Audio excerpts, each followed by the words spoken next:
চলে আসি পরের খবরে। আপনি নিজেকে অন্যদের সাথে তুলনা করবেন না, সবাই শিক্ষামন্ত্রী ছিল না, আপনি ছিলেন। পার্থ চট্টোপাধ্যায়ের আইনজীবীকে উদ্দেশ্য করে মন্তব্য বিচারপতি সূর্যকান্তর। বাকিরা এবং আপনি সমান নয়, অন্যদের সঙ্গে তুলনা করার আগে আপনার লজ্জিত হওয়া উচিত। সরাসরি কথা বলবো, সৌভিক মজুমদার রয়েছেন আমাদের সঙ্গে। সৌভিক, ঠিক কি সওয়াল জবাব হলো এই মামলায়?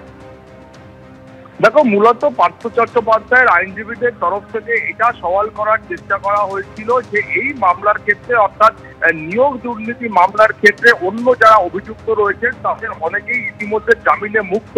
তার মধ্যে তারা উদাহরণ দিয়ে বলেছিলেন যে অর্পিতা মুখোপাধ্যায়, যার বাড়ি থেকে 50 কোটি টাকা নগদ এবং প্রায় 5 কোটি টাকার গয়না পাওয়া গিয়েছিল, তিনিও কিন্তু নিম্ন আদালত থেকে জামিন পেয়েছেন। এবং এছাড়া মানিক ভট্টাচার্য, তার ছেলে, তারা প্রত্যেকেই ইতিমধ্যে জামিনে মুক্ত। ফলত পার্থ চট্টোপাধ্যায়কেও ইডির এই মামলাতে আটকে রাখার আর কোনো প্রয়োজন নেই, তাকে জামিন দেওয়া হোক, এই সওয়ালই কিন্তু পার্থ চট্টোপাধ্যায়ের আইনজীবীরা করার চেষ্টা করেছিলেন। কিন্তু এখানেই সুপ্রিম কোর্টের বক্তব্য হচ্ছে যে এখানে পার্থ চট্টোপাধ্যায়ের লজ্জিত হওয়া উচিত এবং তার কারণ হিসাবে একটা উল্লেখ করছেন যে অন্যদের সঙ্গে তুলনা করার আগে পার্থ চট্টোপাধ্যায়ের লজ্জিত হওয়া উচিত। তার কারণ এই মামলার ক্ষেত্রে বা অভিযোগের ক্ষেত্রে পার্থ চট্টোপাধ্যায়ের অবস্থান এবং অন্যান্য অভিযুক্তদের অবস্থান কিন্তু সমান নয়। তার কারণ সুপ্রিম কোর্ট মনে করছেন যে এখানে পার্থ চট্টোপাধ্যায় শিক্ষামন্ত্রী ছিলেন এবং অন্য যারা অভিযুক্ত রয়েছেন সেই অভিযুক্তরা প্রত্যেকেই কিন্তু পার্থ চট্টোপাধ্যায়ের সঙ্গে কাজ করেছেন।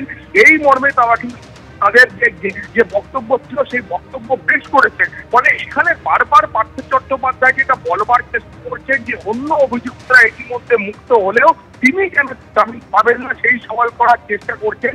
সেটা নিয়েই সুপ্রিম কোর্ট কিন্তু তার ক্ষোভ প্রকাশ করেছেন এবং বলেছেন যে সবাই এখানে শিক্ষামন্ত্রী ছিল না, শিক্ষামন্ত্রী শুধুমাত্র আপনি ছিলেন এবং অন্য বক্তব্য ছিল তারা আপনার সঙ্গে কাজ করেছেন।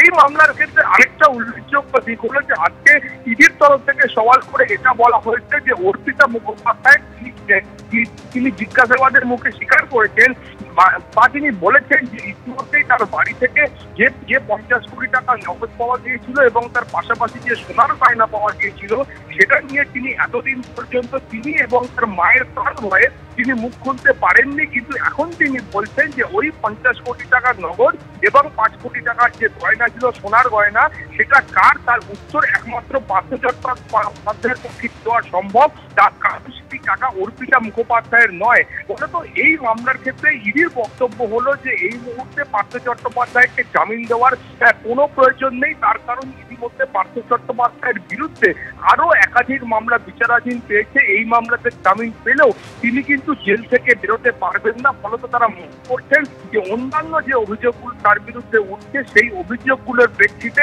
ইডি এখনো ইনভেস্টিগেশন করছে। পাশাপাশি সুপ্রিম কোর্টের বক্তব্য হচ্ছে যে অনন্তকাল ধরে কোনো ইনভেস্টিগেশন চলতে পারে না। ফলে তো সুপ্রিম কোর্ট সেই দিকেও চিন্তা ভাবনা করে দেখছে। শুনানি শেষ হয়েছে, মাননীয় বিচারপতিরা খুব শীঘ্রই তারা এই বিষয়ে তাদের সিদ্ধান্ত জানাবেন এবং তারপরে ইডির মামলার ক্ষেত্রে পার্থ চট্টোপাধ্যায়ের যে ভবিষ্যৎ রয়েছে সেটা নির্ধারিত হবে।